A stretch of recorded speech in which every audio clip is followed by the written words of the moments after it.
Hello and welcome to today's episode of Financial Fluency. Today I have Kerry Morgan from 21st Century Blueprint with me. Kerry, thank you so much for joining us today. Thanks for having me. Sure, it is such a pleasure to have you here. Can you explain what 21st Century Blueprint is about? So 21st Century Blueprint, the reason I named it that was because so many people need to bring their mindset in the 21st century. And I think we're stuck in the 80s and the 90s or what our parents have told us how to live a life, right? But everything's completely changing. And now everyone's so overwhelmed, they have anxiety, or they're completely just stressed and they don't know how to relate into the now. So 21st century helps to master your self-awareness, your self-discipline, and your self-love so that you can figure out exactly how to love the skin you're in again and show up fully in your power every single day and then create the life that you deserve. So I can't help asking, because I grew up in the 80s, are you mainly focusing on women in their 30s and 40s? I am focusing on women in that age group just because I think that we get that ingrained into us, just like brushing your teeth, right? So you get that like bubble mindset of what you can achieve.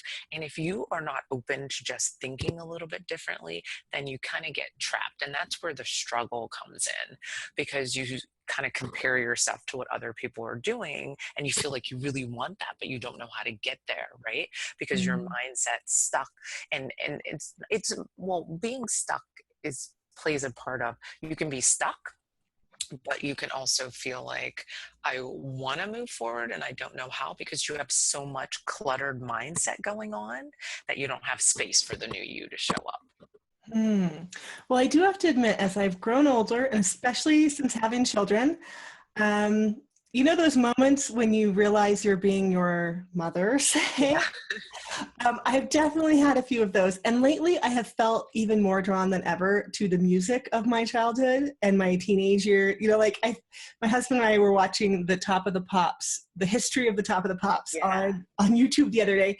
And we were just reminiscing. I get some of it was because of the death of the lead singer from Dead or Alive. You know, we were listening to You Turn Me Right Round. Oh, yes, I love that song. Yes, Me too. I know. So we started like trolling back through YouTube. And it is so easy to, in so many ways, kind of like have this nostalgia for this past. But I do think particularly for women, and my mindset right now is so focused on the election. We're recording this before the election and we'll probably go out after the election. So right now, just thinking about women's place in the world, what it was in the 80s, what it was in the 90s. Do you work particularly with women? Do you work with men as well? I work with women. So in my corporate wellness, I do funnel in some men. You know, obviously there's all different types of people there. So, but that's more of a membership base. So, but yeah, I have different coaches that can help with different people in that area. But I like to definitely work with more women just because I've been there myself. So I walk the walk, right? These are things that I've dealt with being an entrepreneur for 20 years. And just in reality, trying to feel like, oh my God, like, who am I? You know, like asking that question, like, is this me or is it someone else's story? Is it someone else's blueprint I'm living? Or am I truly showing up the way I want to every single day, right? So we kind of put those blankets over our soul's intention or our blueprint that we have or we were born with. When someone told us we couldn't do something, or someone or a boyfriend told us, you know, that, you know, you just want to be my girlfriend, but that's it. You know what I mean? Like, why would you ever there's so many things that happen that kind of cloud or cover up that journey we're supposed to be living, or that path, right? Or that purpose. So yeah, just opening up that space, right? Yeah, and not to get too political, but the most recent president, our current president that we have right now, and the Democratic nominee are both such huge watershed moments in history right now, both having an African-American president and now having a female nominee for the first time ever. I mean, those are both really 21st century moments that never existed before right now. And it is a huge change for a lot of people to adjust to both of those things, that this is now possible for people that used to be completely shut out of this Oh yeah. powerful position in the whole world, which means, you know, it opens up all the positions underneath for all of us. Yeah, well, and that goes to play when I would tell people, well, if everyone thought the same, we would still be on horseback, right? We wouldn't have invented all this amazing stuff. If everyone worked a 9 to 5, who would be building the planes? Who would be, you know, building these cars that drive by themselves? So you have to see that it is doable. And maybe you had got a download and or some voice telling you that this is a idea or a, you know, opportunity, but you shut it off. So learning how to listen to your intuition again and say yes to you is some of the most hardest things for people to do nowadays, because we get so distracted with everyone else's journey, we forget about what our journey is and how to really just have our power. And as women, we love to give our power away. We think that that's like helping everyone else instead of filling yourself up first and, you know, coming from that higher place and giving then is so much more powerful from coming from a place of completely dragging your feet to get out of bed and coming from that place when it feels like a complaining, miserable day of something you said yes to 5 months ago, you know, and then you got to show up for it, right? We've all done it. So it kind of hurt my heart when you said women love to give their power away. But I think sometimes we actually think of it as love, like us doing loving actions for other people by doing things that disempower us, you know? And it's true. And I'm not saying that it's not a good thing to help people. I mean, that's Yeah, what's, no. but a lot of people complain about it. So you can't have an inner conflict. You really can't show up fully in that space if you're totally miserable the whole way you're driving there, right? But then when you get there, you're like smiling and acting like you're having a good time, right? Because Oh, we're so good at that, aren't we? Pretending we're having a good time. that's like an inner conflict, right? So you're not in, let's say, collaboration with your mind, body, and spirit, or your physical being, or, you know, your decisions. It's like the people that say they want to leave their job, but every day they complain about it and they consistently go there. But I always say, well, when you got hired, you had that exciting experience. Where did that go? So if you don't like it, then we can always move. Don't stay there. You know, it feels like it's like we have no choice, we have to stay here, when there's so many opportunities. There's more opportunities now and more ways to make money than you can ever imagine, right? But you have to find that abundance and that mindset of, yes, I can receive, right? We have a hard time receiving, so yes, I can receive this abundance. And I'll give you one more example. So like, I've seen this and I've done it myself, where someone says, oh my God, I love that shirt you have on. You said, this old shirt, you know, is pushing away that gratitude that someone's giving you, or that instead of just saying thank you, you're putting yourself down, and you're also like belittling someone that's giving you a nice thing, or, you know, a nice gesture. So Right. Which it does them a service to accept it off. Like, I love telling other people they look great or giving them someone a compliment. And if they don't receive it, then you feel awkward. You're like, oh, never mind. yes. Right. You know, Right. and Or, yeah, go ahead. when you were talking before about horseback, immediately popped into my head this quote that I saw from Ford, who said, if I'd asked the people what they wanted, they would have said faster horses Yes. instead That's of so cars, right? Yeah. So his whole point was like, you can't, if you only go on what people say they want, nothing new is going to come, you know? So like, exactly. but on the other side, I do think it's good to talk to people and find out what they want. They want to go faster. So he found something that eventually could go faster, but he didn't just get faster horses. Well, yeah, but I think the ask part is great to have, because then you can see where their mindset is, but you have to be 3 steps ahead to know what they really want. You know, like he knew they wanted something fast, so he had to say, oh, something that has wheels, right? Not something that you're on the back. So he was and there's some people that think way ahead than there should, you know, like they're way futuristic, right?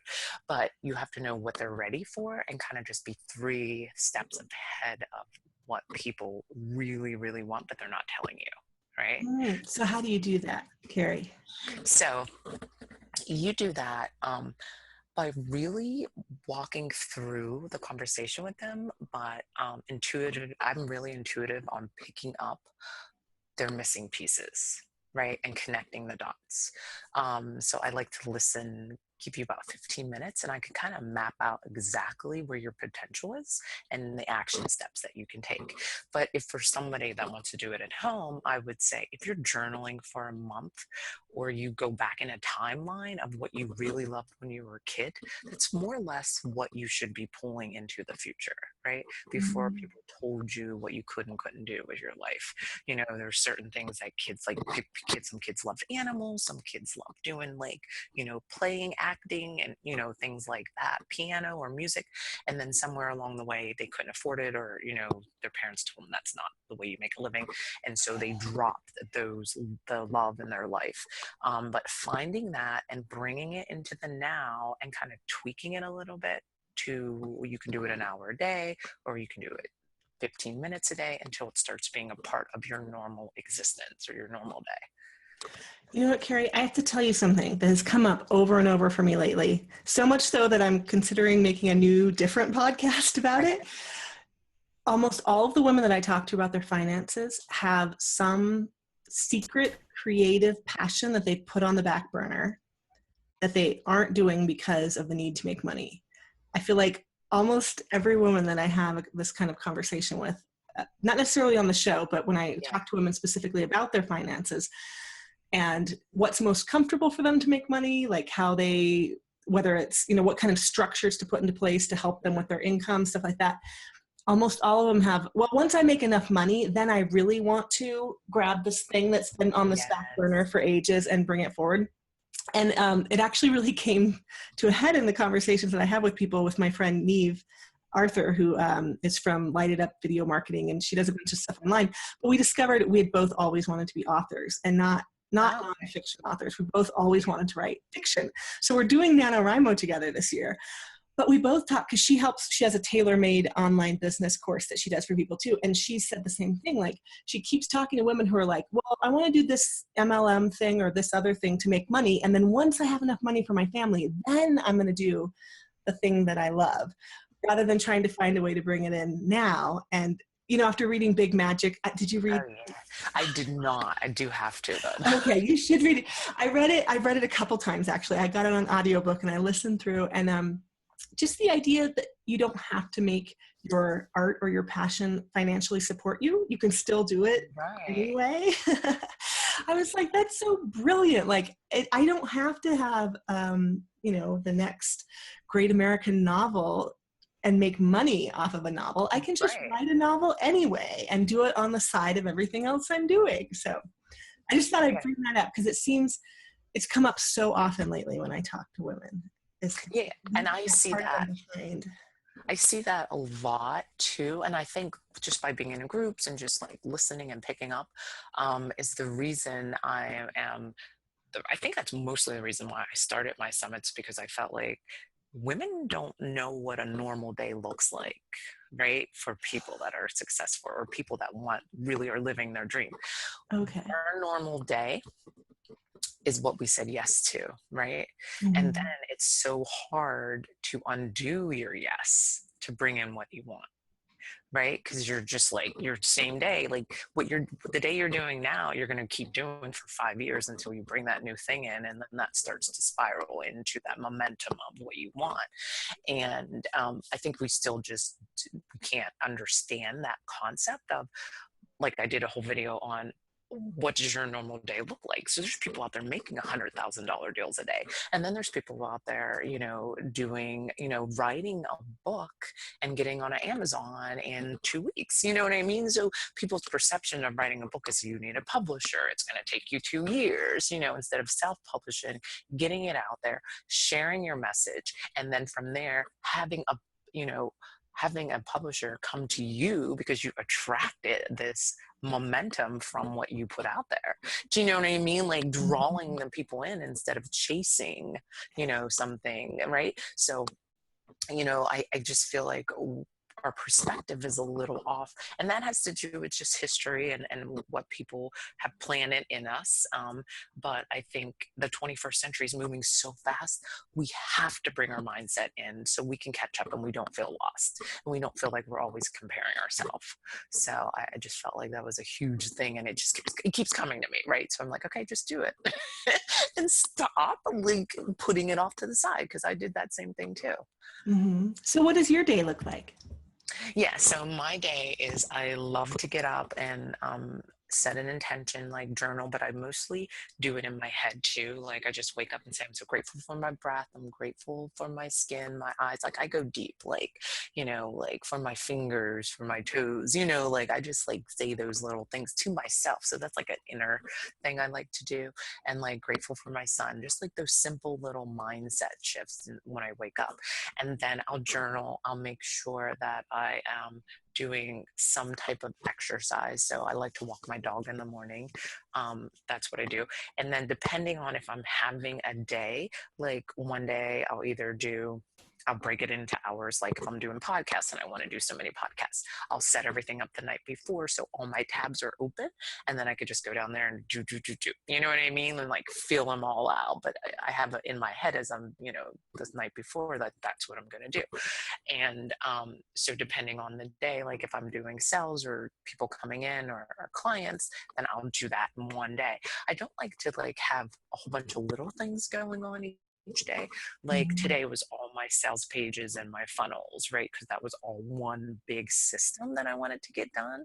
And so from there, I'm going to get that done before I go and say, oh, well, let me do this for 10 minutes. And then let me do this for 10 minutes. And let me do that for 10 minutes. So I like to just like finish, that.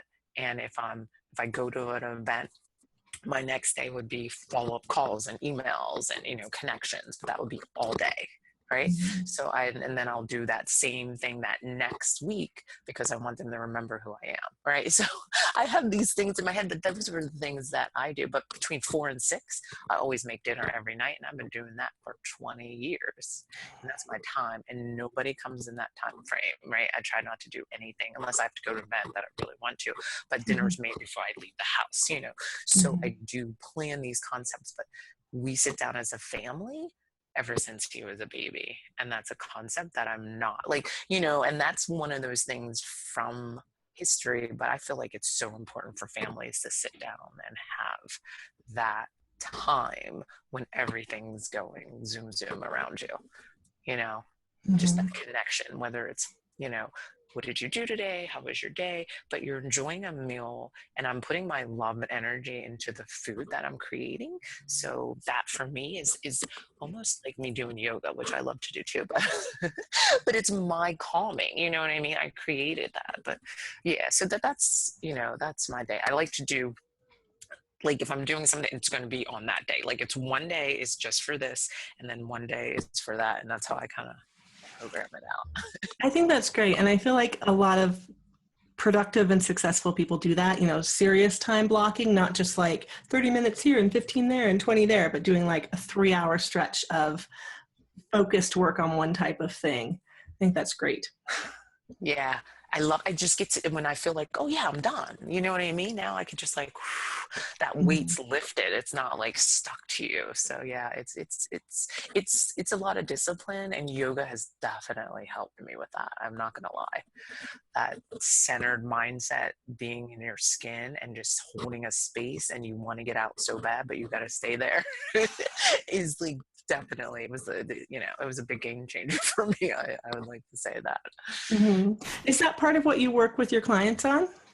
Yeah, so I have done for my corporate wellness yoga. So I'm a yoga teacher, but I did the yoga to heal myself because I felt like there was a disconnect, and I was always wanted to be a teacher, and I put that on the back burner, and I was like, because you can't really make money, so I was like, oh, I'm not going to do that. But I'm like, why didn't I do that? Because I could have been like all magazines now, right? Because that was like 15 years ago. I put it on the burner, and now I'm like, okay, I'm like, I could have been that person. Okay, that's me comparing myself. But you know what, I tell my mom that because when I was in grade school, she made kombucha in our pantry. Really? Oh my God. This is in the 80s, which nobody, I was like, Mom, if you would have just kept doing it and like made Right? business out of, like, kombucha's huge now, but It it made our is. pantry smell bad. You know, we had these like fungal growths sitting in water. When friends would come over, they'd be like, not that I had a whole lot of friends over to that house, because lots of weird things went on in our house, but my mom was a serious hippie who grew kombucha in the 80s.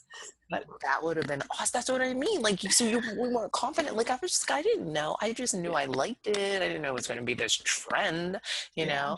But I did become a teacher, and I did become a teacher because I knew I wanted to do corporate wellness, and I knew that the corporate wellness world was high stress, and I knew I needed to relate. But I had a big panic attack, and I needed something that I didn't ever go back to that space, and I haven't gone back. So that really helped me with that, because I was always the person that people came to when they had panic attacks. So when it happened to me, I was like, what the hell is that? You know, like I was in total shock, and it was this high stress.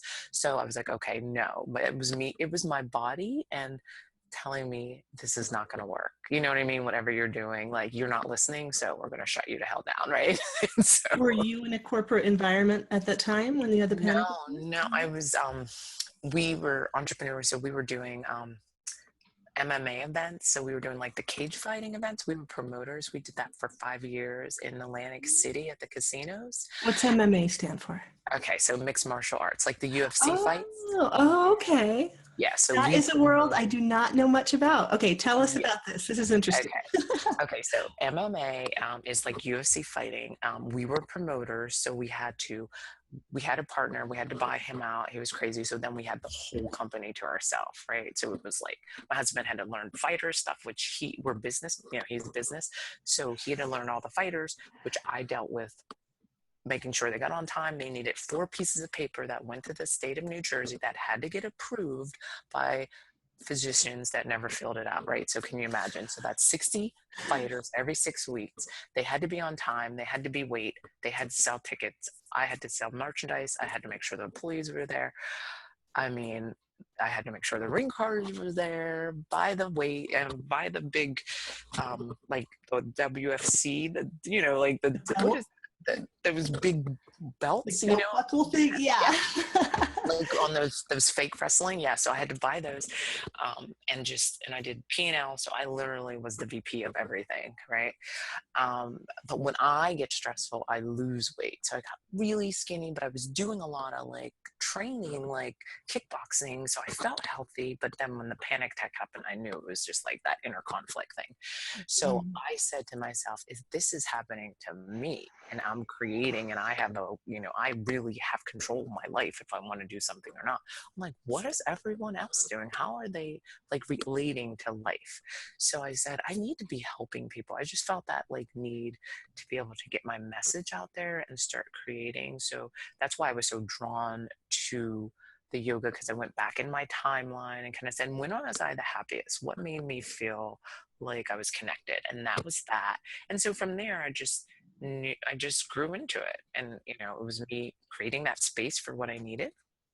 I became a holistic health coach. After that, I got trained with corporate wellness from well.org. He's the writer of The Urban Monk.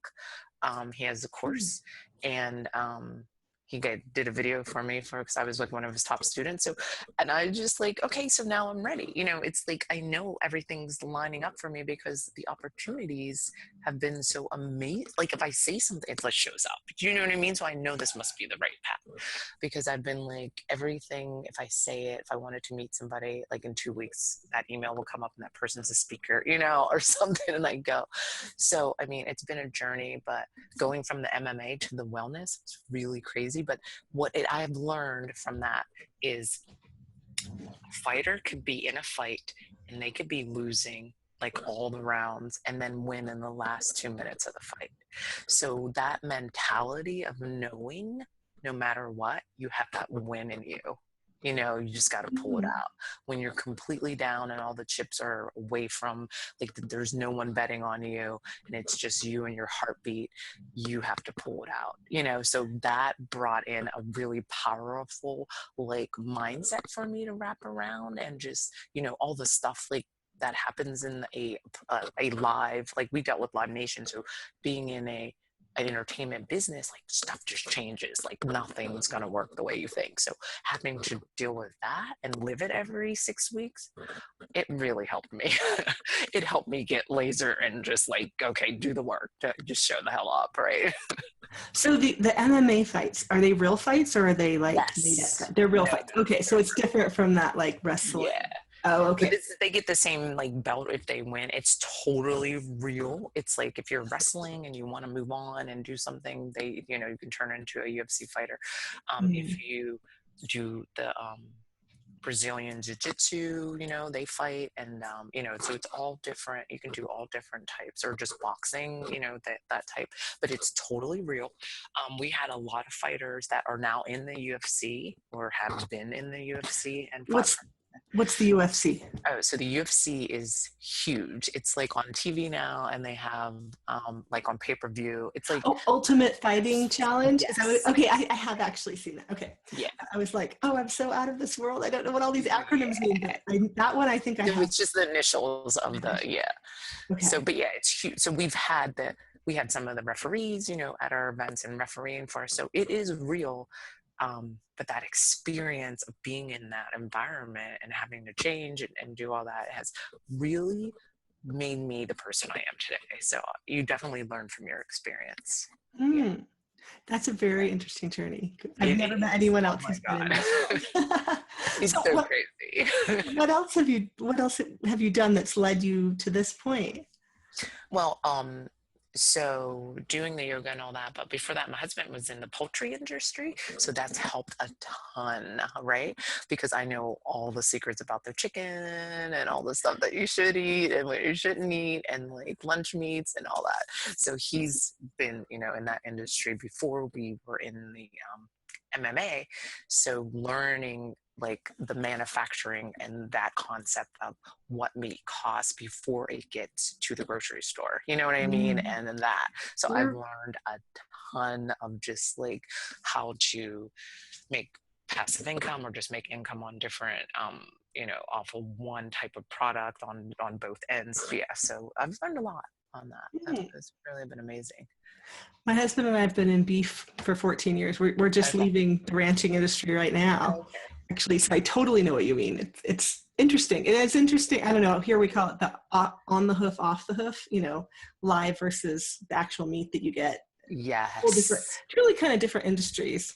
Once they go to feedlots and end up in the butchering manufacturing type area versus we were a cow calf operation. So we'd raise the babies and then sell the babies on. But yeah, agriculture is a really interesting background for business, I think. It is. It's enlightening too. It definitely helped me because I definitely think I had a holistic lady come in when before my son was born, and just totally clean up our life. But I think that all really was helping me train me for my greatness, right? So all these paths have been training me for just to really own my power. And I was just like, you know, every time I kind of get away from that, I get pushed back into it. So I'm going to stay into it. Right? Because you're like, oh, that looks good. I mean, we all have that shiny syndrome, like, oh my God, this looks so great. And then you kind of go up that way a little bit and you're like, oh, nope, I'm going to stay right here. But I'm really aware of pulling myself back. But I mean, we've all been there. So what do you have going on right now with 21st Century Blueprint? Okay, so 21st Century Blueprint, what I'm doing is the summits, which is a part of my company, but the summits are women by women. So it's women speakers, but it's everyday women speakers. I wanted to relate, because when I see a lot of the online summits, I mean, some people do telesummits, mine's live. I see them more being like someone that wrote 40 books or someone that did all this stuff. I mean, I know they have a story too, but it's still hard for people to relate. So my summits are like women, just everyday women. It could be someone that just has 2 clients and doing this amazing thing, or someone that makes 100K. You know, I want you to see every path. I want you to see every day so that you can relate to it. And I had on my last summit, I had a teacher that decided to be an entrepreneur and to teach women in 90 days on how to write their book and get it self-published, which I thought was amazing. You know what I mean? For her to transition from an English teacher of 16 years and then just say, yeah, you know what I mean? And that's like what people need to see. And she's only in her first year, but she's like, you know, completely booked, and it's just awesome, you know? But if you are always seeing someone that's like been on TV and everything, and you don't even know how to like get out of bed and get dressed and like who to call to get your first client, like that's just too overwhelming. And that's the problem. Like we're so overwhelmed with seeing everyone else's story, we forget to show up for ourselves, right? So the summits are showing you like you can do this, like these are the steps, like what do you need to pull out, what normal day do you want to look like, you need to map that out, where are you wasting your time, you know? So all those concepts are going into play. And then I'm doing, so every summit I have, I'm going to be giving back to a charity. So I let the speakers pick a charity, and then I go through and research, and then I pull one out. And then I want people to say that you need to give as you grow and receive, you know, you need to be like, this is more powerful than you saying, when I get there, I'll do this. You know, you do it as you grow, and then that momentum comes with you, and you know, and you're building this legacy of just empowering people. But it's good, and it's, you know, it's not going to be a lot that we're giving, but we're giving something, you know what I mean? I'm not gonna, you know, but and I've always given like money to the church, you know, every month. I mean, life just automatically comes out because it's just something I was raised with. So I always am that person. And I feel like so many people are in that scarcity mindset instead of the abundance mindset. So the abundance mindset looks like, how can I share? How can I help? But how can I receive and give at the same time, right? Because if you're not receiving, then you're not going to be able to get that money or that income level you want, because you're always cutting off the receiving. And that's huge. Receiving is a huge part of income growth, you know, in your mindset, because you're not thinking you're worth it. So yeah, so the summit's going to do the healing part of your self-worth and go into the sales and offer. It's all in one summit. That's great. You know, when you were talking earlier about, oh, this old thing, you know, I think that is a good indicator of difficulty with, like, if you can't receive a compliment, if you can't receive someone saying something nice to you, then it can indicate that you may not be either allowing or pursuing or charging what you should to receive that. I mean, just thinking across the whole pay gap, that's an issue I talk about a lot. And in the entrepreneurial world, the pay gap is indicated basically by the prices women set for themselves versus what men do, and confidence in selling. Because I mean, there's no boss to go ask for a raise if you're a self-employed person. If you're a freelancer, an entrepreneur, it's you putting yourself out there at that price, or you selling your products at that price. So as an entrepreneur, if there's a pay gap between you and male entrepreneurs doing the exact same thing, you're the one who has to fix that. Yes, but you won't if you don't think you're worth it, right? Yeah. So if you don't come up and say you're worth it, and even when you're making an offer, like no one tells you, it's like you going through, but you're forgetting the time and energy. And most women, when they make an offer, they're giving away the sink. You know what I mean? It's like an exhausting offer. It's almost like it's hard for them to show up for it, you know? So you have to be like, you're valuable in that process of, you know, what are you putting in? What time are you putting in? You know, how much does VA cost? How much, you know, time does this cost? What type of software you're using for this, you know? So all that needs to come into play. And they forget all that. And they're just like, okay, this sounds good. I think somebody will like that price. You know, instead of, if I pay this, then you may only get 5 clients, but you're getting 5 quality clients instead of getting draining clients at a lower price. That is like, you know, you don't even want to pick up the phone for the call, you know, and that's what happens. And it's really sad. I mean, we've all done those types of things, but if you feel that you believe in yourself and build that confidence first, you know, as you grow, then it seems to just work better. And I think that's I see it online all the time. And I think people just miss out on, okay, this is where I need to heal my inner self-worth. And then someone taught me how to really sell, like a heart-centered sell without feeling sleazy, and I could put the two together, that's what I want. Right. Mm-hmm. And that's what's missing. Like people are telling them how to sell and telling them how you need to do this. You need to be paying $10,000. You need to be charging $10,000. And they don't even know what $10,000 looks like. And they try to package it together and they're like, oh my God, that's not going to work. You know what I mean? And they feel like there's a disconnect because Mm-hmm. they haven't claimed themselves as being at that price. So how can they charge somebody that price? So Yeah. I feel frustrated with that, with the online entrepreneur industry, with all of these like 6 and 7 figure, when people talk about the 6 and 7 figures in their marketing material, and the people they're marketing to are probably just trying to pay their bills right now, yeah, and I do that. I was it's like, such a gap. yeah, like what name should I put? Because then people say they don't like that, and then so many people click it. You know what I mean? So it's The 6 and hard, 7 figure, right? And then it's mostly, which is weird because I know how to do that. But I mean, what I'm saying is when I see that, I'm like, most of those people are just renting stuff and taking pictures. They're not even making that. You know what I mean? But these people don't know that. So I just named it like. Mine are going to be like the Holistic Empire Summit. It's going to teach you how to live holistically and build an empire, but it would be like number 1, number 2 with just different themes, and I was just like, why not? I'm like, let's do it that way. I'm like, that's how we build our MMA business and it seemed to work great. So that.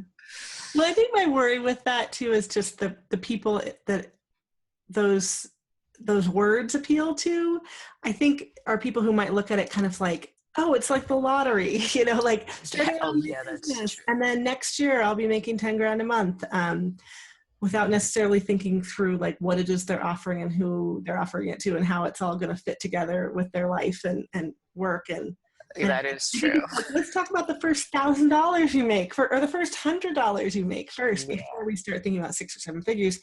If you aren't there at all yet. I mean, it's one thing if someone's like leaving a corporate job where they're making, a 6-figure salary and they want to go into consulting, like you can parlay that into, sometimes they can even have their ex-employer be their first client. Like there are ways to kind of like take the experience that you have and work through it. But if it's someone who's been out of the workforce raising their kids, say, and they want to start a home-based business or something like that, then you're starting in a different place. And I just worry that whole 6-7 figure thing is kind of like, there's $1 million lottery, like buy your tickets here. It's the golden ticket idea or the magic pill idea. That's what gets me sometimes with the fast pace. Oh, I know. Yeah. I've seen that. And I'm like, I just called it just unleash your money karma blocks. I figured that makes pretty much sense because I mean, and I'm not saying if someone does actually have a way to teach people to do what they're saying, then that's one thing that I just sometimes I worry about it.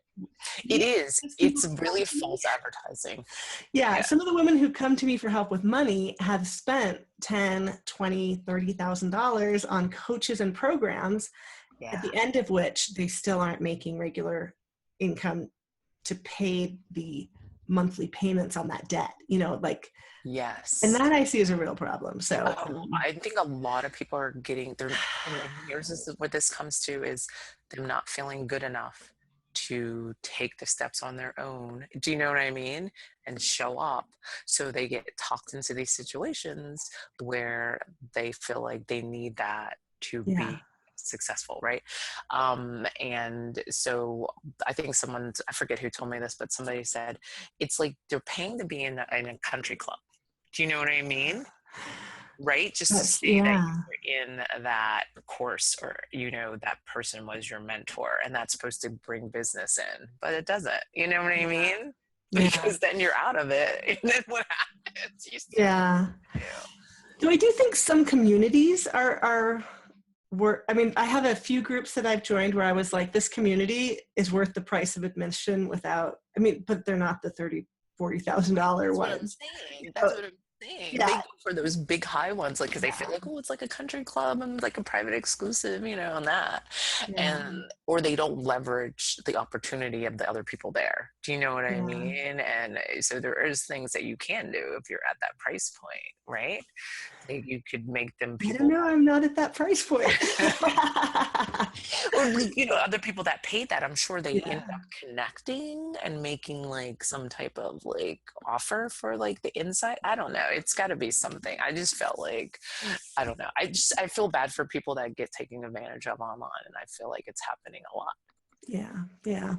So speaking of which, for people who do not want to get taken advantage of, but are interested in the stuff that we've been talking about, can you tell us a little more about your program, about the 21st Century Blueprint, and what you offer to people?